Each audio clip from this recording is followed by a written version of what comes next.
Why can no one score against Arsenal? How has Mikel Arteta built the most complete defensive unit in Europe right now?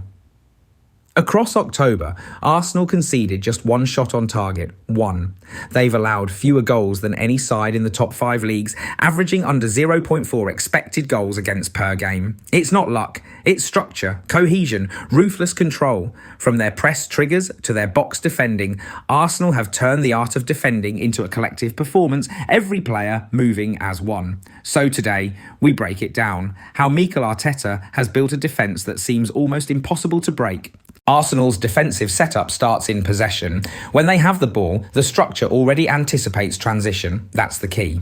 The front 5 stretch the pitch, but behind them the rest form a rest defence shape, usually a 3-2 base. Timber or Calafiori tucks in next to the centre-backs. Zubimendi and Rice anchor the half spaces. This positioning means when Arsenal lose the ball, they're immediately compact. No open lanes, no isolation. They don't drop off. They counter-press in layers. The nearest 3 players swarm the ball carrier, while the next line cuts off forward options. Their distances between units are tiny, around 10 to 15 metres vertically, which allows them to suffocate teams without fouling. It's not about winning tackles, it's about forcing play sideways or backwards until the opponent breaks their rhythm. Arteta's line is one of the highest in Europe, but it works because every player reacts together. They defend high, they defend early, and they defend as one compact machine. When teams manage to play through Arsenal's first press, the shape resets instantly. They drop into a controlled mid-block, usually a 4-4-2 or 4-3-3, depending on the height and how far apart are Odegaard and Gyökeres. The lines are incredibly tight. There's almost no vertical gap between defence, midfield and attack, which means there's nowhere to play between the lines. The fullbacks, usually Timber or Calafiori, narrow inside rather than staying wide. That creates a temporary back 3 when needed, giving extra cover behind Saliba and Gabriel. In front of them, Rice or Zubimendi shields the central zone, always positioned to block the pass into the striker's feet or the number 10. The aim is simple: close the middle, show the ball wide. Once it goes wide, Arsenal are happy to deal with it. Saliba and Gabriel dominate the box, and with their positioning plus Raya's command of space, crosses rarely lead to clean chances. It's compact, it's repeatable, and it's what turns their defensive record from good to elite. Arsenal's reaction to losing the ball is instant, and it's one of the cleanest in Europe. The moment possession is lost, the nearest 3 players swarm the ball carrier. They don't dive in, they delay. They press together, they angle the opponent toward touch. Behind them, the rest shift compactly.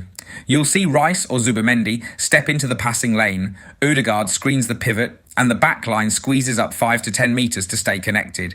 This is the counter-press in its purest form, not chaos but coordination. And when that first wave doesn't win it, no panic. The whole side drops into structure immediately.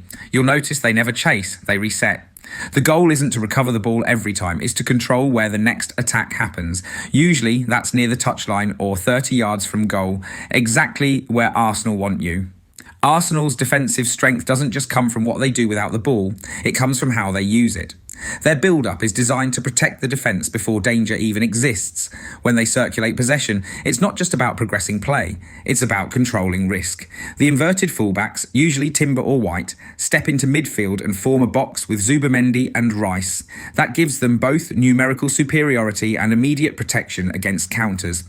If the ball is lost, those same players are already in position to counter-press or cut out second balls. Arsenal rarely give up transitions because they don't lose the ball in bad zones. Every forward pass is calculated, every rotation supported, and when the second ball drops, Rice and Zubimendi dominate that space. Their anticipation and physicality prevent opponents from launching quick breaks. It's possession football, but with defensive insurance built into every phase. This is how Arsenal defend with the ball, denying the chaos that other teams invite. What makes Arsenal's defence elite isn't just the numbers, it's how they control the game's geography. They decide where opponents can play, not just how.